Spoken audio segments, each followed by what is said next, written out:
بسم اللہ الرحمن الرحیم۔ شروع اللہ کے نام سے جو بڑا مہربان اور نہایت رحم والا ہے۔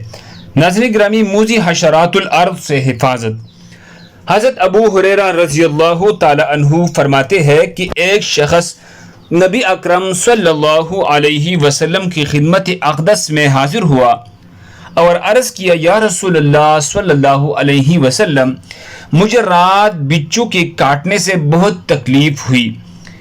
آپ صلی اللہ علیہ وسلم نے ارشاد فرمایا، اگر تم شام کے وقت یہ کلمات کہہ لیتے، اعوذ بکلمات اللہ التامات من شر ما خلق، اعوذ بکلمات اللہ التامات من شر ما خلق، تو تمہیں بچھو کبھی نقصان نہ پہنچاتا۔ صحیح مسلم حدیث 7055۔ اللہ ہم سب کو اس پر عمل کرنے کی توفیق عطا فرمائی۔ دوسری مسلمانوں کے فائدے کے لیے آگے ضرور شیئر کریں۔ جزاکم اللہ۔